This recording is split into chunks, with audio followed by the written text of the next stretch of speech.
Good morning. Okay, I had a little echo there for half a second. Woo! Today we've got a little bit we're going to be talking about. A little bit, a lot. You got some headphones? Want to grab these? Oh, Okay, and you can pull that down to you. We have State Committee Woman Sharon Demers. hi. Good, Do good people morning. call you Demers sometime? Yeah, they do. Is that too high for you? Is that good? Yes. Okay. All right. This is going to be interesting. We're going to be talking about this NAACP travel warning. Ah! This is crazy. Well, we are. It's I it's a know. little something. All right. It's a little something, something. That's all I can say. A little something, something, something. You know, when I moved to Florida, Hold on. Let's get on the go air ahead. first and then you can talk. All right, go Okay. ahead. Let me know when you're ready. Oh, sorry about that. I just kind of interrupted, didn't I? You are now tuned in to Today with Pastor Jay on WNZF News Radio, where we discuss inspiring and informative news. And now here's your host, Pastor Jerlyn Denny. Good morning. Good morning. Wake up and good morning. What a beautiful and wonderful day it is to be alive. And I'm going to add to that, it's a beautiful and wonderful day to be a Black American in the state of Florida. I'm going to start out with that because those of you who didn't know, I am Black. And oftentimes I'm a little bit more than Black. I'm blackety black, black, or brown rather. And I know you're thinking, okay, Pastor Jay, why are you mentioning it? I'm mentioning it because there has been a travel advisory that was issued from the National NAACP that we're going to discuss today. But before we get into that, I want to say congratulations to Patricia Ward. Those of you who follow and listen to my show, she was on my show last week talking about Curtis Law. And at the time I recorded the show, the governor had not signed that bill into law. So I am happy to report that Curtis Law is now a law. And I had the privilege of being with Miss Ward, accompanying her to the governor's office in the Capitol in Tallahassee this past Monday, and watched him and witnessed him sign the bill. And that was great. That's It was excellent. really good. So my guest today is State Committee Woman Sharon Demers. How cool was that? Did you see the Yes, pictures? I did see the pictures, and I was jealous that I wasn't there to help. I wanted you to go. Excite the people. It It's was just good. amazing. My daughter was there. That's awesome. It's an awesome experience. I remember going to the state capitol with my father when I was a child, and it was just unforgettable. It was amazing. Well, Sharon Demers is the state committee woman. You've been state committee woman for what, 6 years now? 6 years, 6 yes. years. You got a couple of years left or a year and a half left in your term, somewhere around there. Yeah, around that. Yeah. So you know a little bit about a little bit, and you've been in politics practically all of your life. Correct. And you and I are friends. We can say Yes, that. we're friends. Oh, by the way, my daughter was there. Yeah, she went with me. Christina. Yeah. Yeah, amazing. Yeah, I call her Seven, of course. That is her name. It's her middle name. One of the things that happened in the office, and there were several minorities in the office surrounding Miss Ward and myself for Curtis Law. I'm going to venture to say probably all of them, with the exception of Representative Kion Michael and her husband and her daughter, but everyone else were Democrats. And no one cared whether you were Democrat or Republican. Mm-hmm. Here we are in the governor's office, excited about a bill that he's signing into law. It was amazing. But something transpired after the signing. I was speaking with a couple of people that were there, and they just offered up something that they had noticed. They said, I didn't realize that it wasn't until today that I realized that Governor DeSantis is a human. Oh my goodness. Well, not that he's not human. Maybe I'm saying it the wrong way, but it was kind of like he said the television and the news media make him out to be some kind of god or some harsh person. And she said, just being in his office and seeing how he is and how he interacted with people is nothing that you see projected on television. He's a very warm person, one-on-one, and when he's in a room and speaking to large crowds, his mind is going 1,000 miles a minute, making sure that he's getting all the points out that he needs to get out to the public and the press.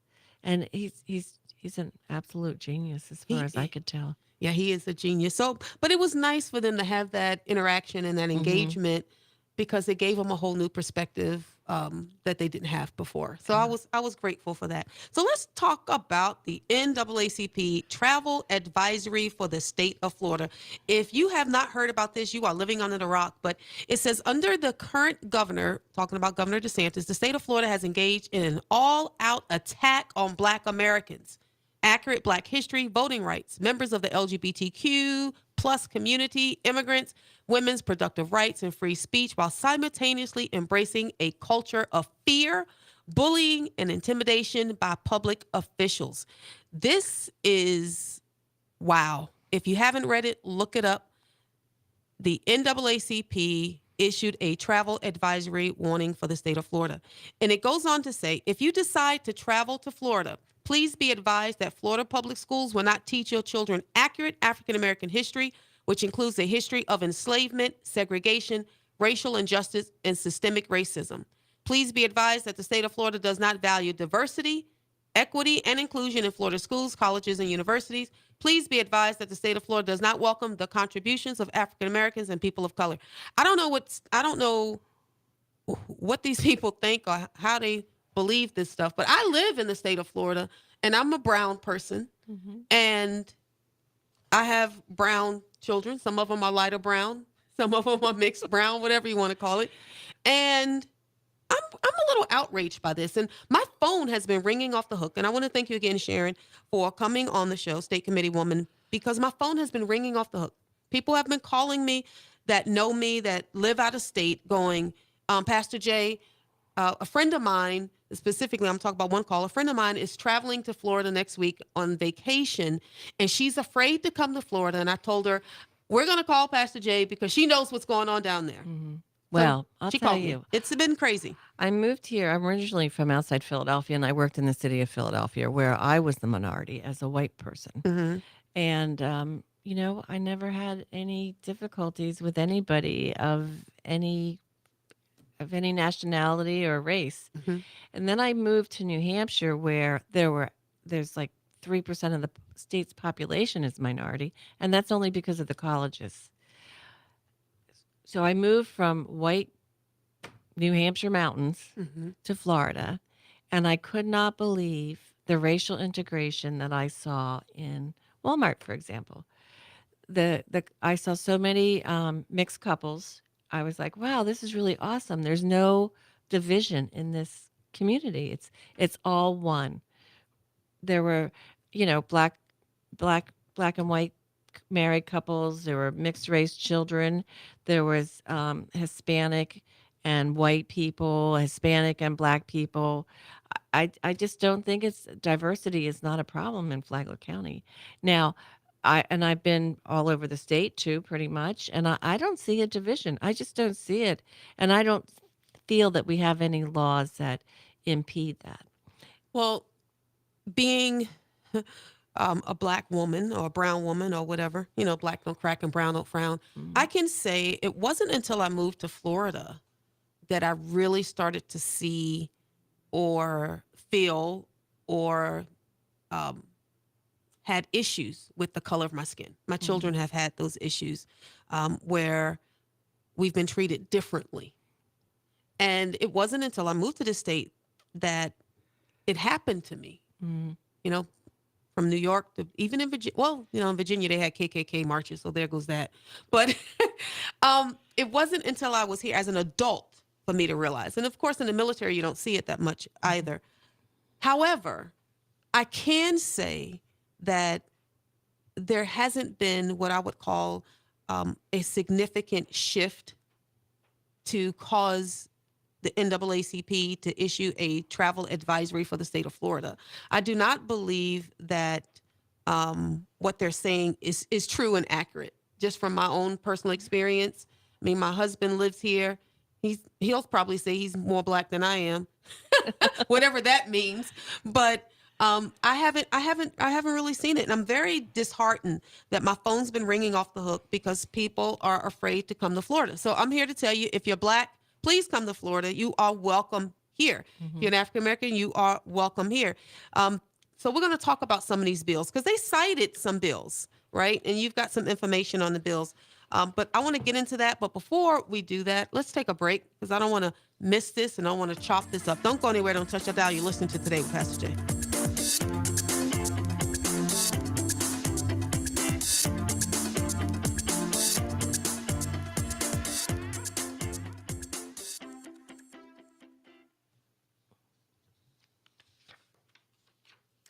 Do you have anything on SB 7050? Let me see if that's on your list.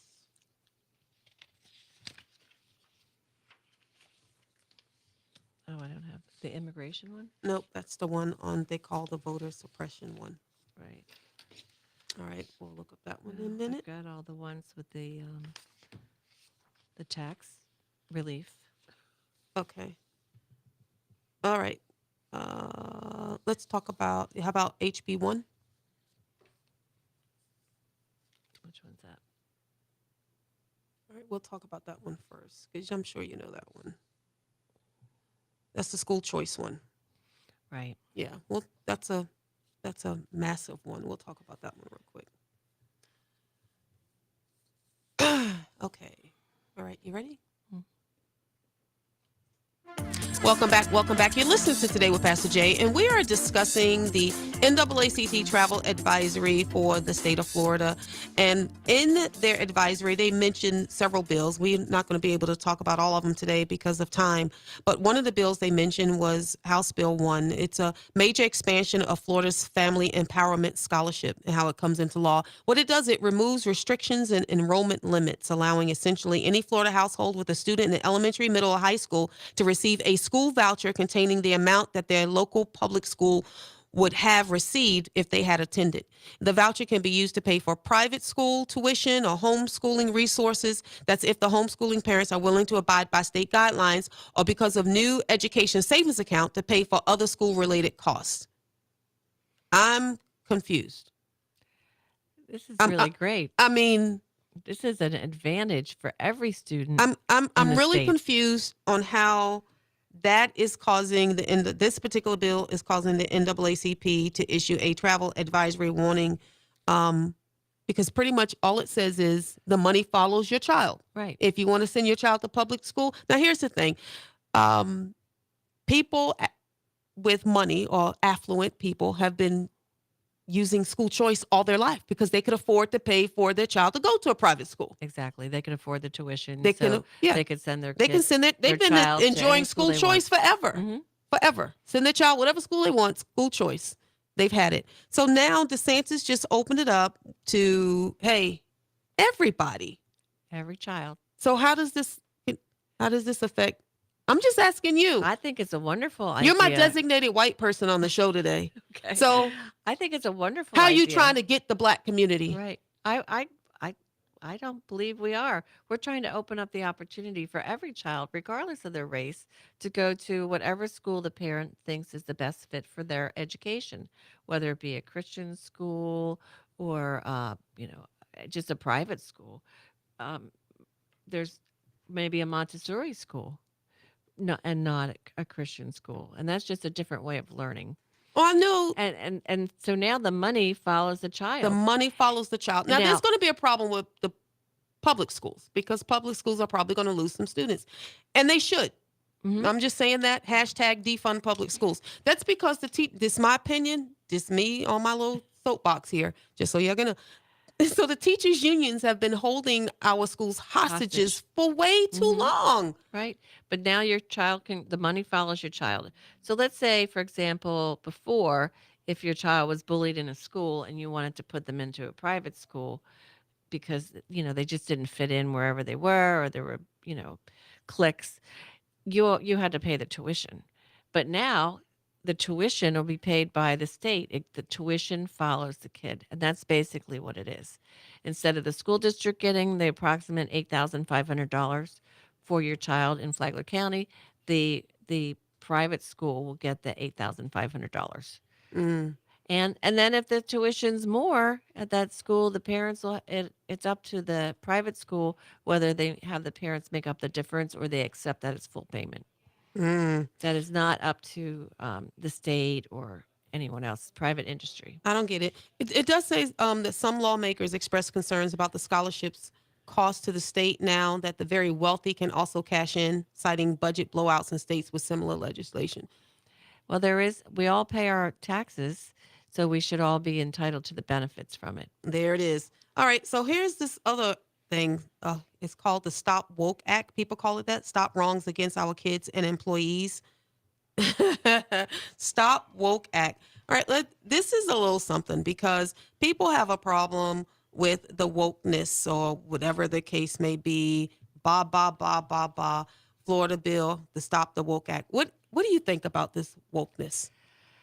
Well, I think it's absolutely ridiculous to have the entire country or the entire state be held accountable for someone's sexual preference.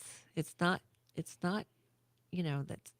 that's your problem. It's not my problem. It's your lifestyle. It's not my lifestyle. And I don't think that your lifestyle should be forced on the rest of our citizens. You know, there was a let me get this right. A teacher at Matanzas High School. And it wasn't last year, it might have been the year before. I can't remember what it was. And she called out 3 black students and a Chinese student in the hallway, and she apologized to them because she was white. Yes, I recall that. You remember that? I do.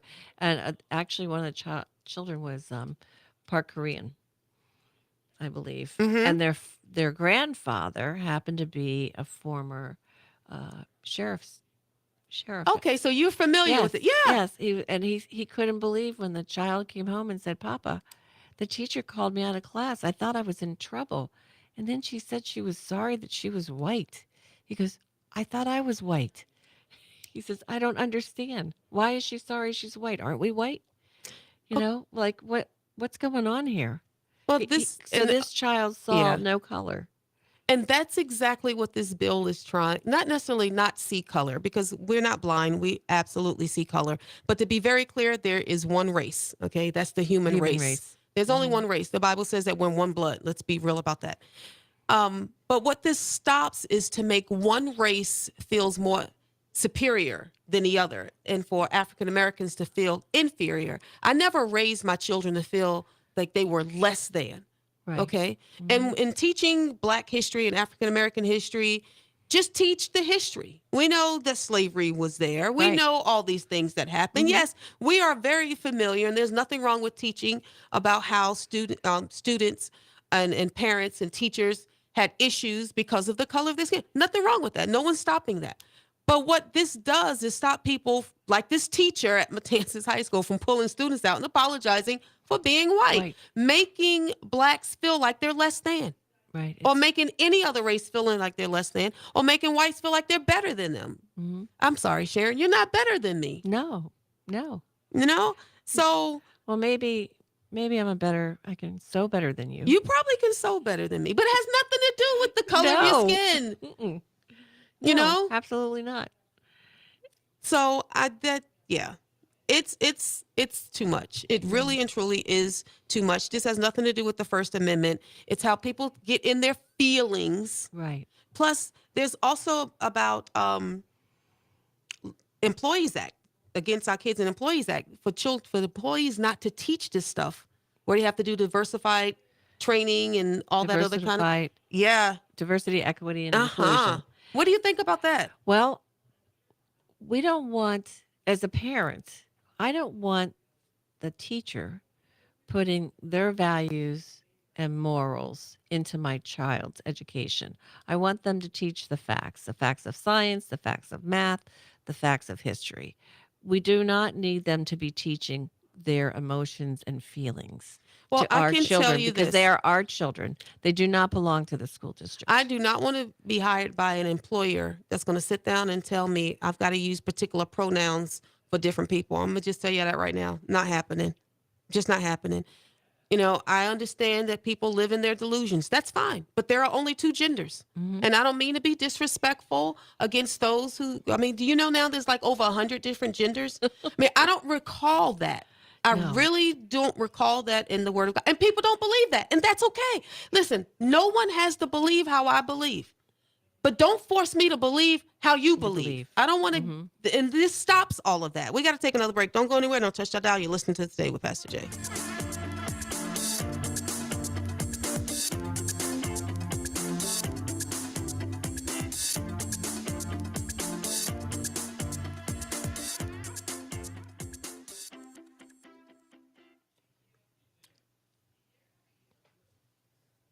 How much time? Okay. Take a drink of water here. All right, let's go back in. I want to give a thank you and a shout out to Steve Verrier, the FloridaMortgageCenter.com, and for Church on a Rock for sponsoring this show. And, we don't have a lot of time. I only have 4 minutes. I really need to come back and probably do another show and talk about this because I'm just glossing over it. But then there's the Disorder and Looting and Law Enforcement Protection Act, right? There's that one. Did I talk about that one? That act was Okay, so here's the thing. If y'all going to come, you cannot come to Florida and burn down our cities and burn down our businesses and burn down our houses and do all kinds of stuff against the law enforcement in the state of Florida. That's just not going to happen. You go to somebody else's state to do it, that's just not going to, that's my interpretation of the bill. Yeah, well, this legislation was put forth by the Sheriff's Association. So that's 67 counties that, supported this legislation. And basically what it does is it provides a uniform state standard. Okay. So so you couldn't have a more lenient prosecutor in one county than another county. So, for Oh, example, that makes sense. yeah, if you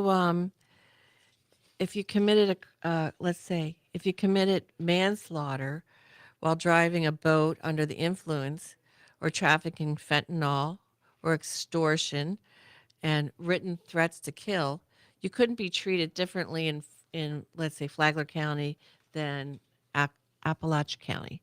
You have to be treated the same way. The crime is treated the same way in each county as far as whether or not you get bail, what the bail limits are set. It will help to keep the sheriffs from having a revolving door, from arresting the same people for the same crime and releasing them over and over again. So, like we see in San Francisco and New York. Well, this one City. is also, this one's the Combating Violence, Disorder, and Looting and Law Enforcement is to stop violent assemblies and to protect Oh, law that one. enforcement. Okay. Yeah, that's the one we're talking about. But that's a good law. That's a good bill too. We do have a right to peacefully assemble. There's nothing wrong with that. But this is to stop the violent assemblies and to protect our law enforcement. So I agree with that bill. Another one that they're citing is the Constitutional Carry Act. Okay, so here's the thing. Now everybody knows in the state of Florida, if you shoot, you might get shot back because you Correct. don't know who's carrying, Right. pretty much. All this does is stop those who can legally carry a gun from having to go and get the concealed weapons permit. And to have to pay And the fees. have to pay the fee, So this helps. and you don't have to take the class. Right. Now, I wish there still was a class because a lot of people don't know how to handle a firearm. So I don't agree with everything. I mean, I'm sure there's some things in all these laws that I don't agree with, but I do believe in the constitutional carry. Well, I believe that it's it's in the Constitution. it's the Second right Amendment. right to bear arms. to bear arms. I'm just saying. So it makes sense to me. I know there are other states that have it. This is concealed carry. I know there's been some controversy. People don't want it to be concealed, want it to be open carry. I lived in an open carry state, and it was fine. Not, like it was allowed, but not many people walked around with a sidearm. Here's the thing. Those who want to commit crimes are going to commit a crime. Those who can't have a gun are still going to get a gun. Correct. So why those who lawfully can carry a gun, why they just can't carry a gun? Right. Now they don't have to pay. Now they don't have to pay. They don't have to pay. But if you want to be able to travel from state to state where there's reciprocity and you want to take your firearm back up north if you're a snowbird, you need to go get your concealed carry permit That's to correct. be able to carry in those other states that don't have constitutional carry. Yeah, I mean, there's some other things I didn't even get into, And I don't know especially why about the why- LGBTQ stuff. But let me circle back to that. Why would the NAACP have a problem with that? That saves everybody money. Black people can now have guns just White as people easily as can. white people. I don't know. I have no idea. I have no idea. What really bothers me, and I could say a whole lot about this, is that the NAACP put this out. Um, it says it doesn't value diversity, equity, and inclusion. It is not going to teach accurate African American history. I mean, that's lie, lie, lie, Hmm. lie. My opinion. My opinion. Again, that's my opinion. We'll talk about my opinion again later on another show. We've got to go.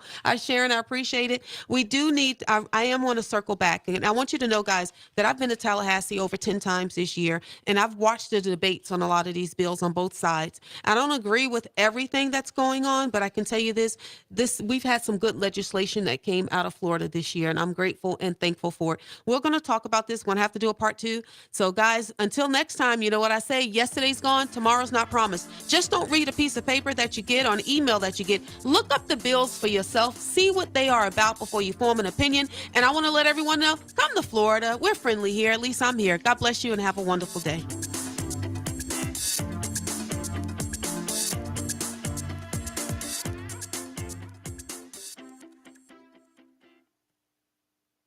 That's okay. Okay, guys. So listen, um, I'm gonna have to probably either do a part 2 or just do a Zoom or podcast, particularly on all these bills, because there's a lot in these bills. So I want to encourage you to go and look them up. So we've got the Combating Violence, Disorder, and Looting and Law Enforcement Protection Act, Florida House Bill 1. Stop Wrongs Against Our Kids and Employees Act, Stop Woke Act, Florida House Bill 7. Constitutional Carry Act, Florida House Bill 543. Florida Senate Bill 266 and Florida Senate Bill 7066. So those are the bills. I want to encourage you all to look them up. And I mean, there are some in there. I mean, if you're in the LGBTQ community, and you consider yourself a man and you were born a woman, you can't use the restroom of your choice anymore. You have to use the restroom that you were born to be. So, I mean, there's some things like that that people are not going to agree with. And you know what?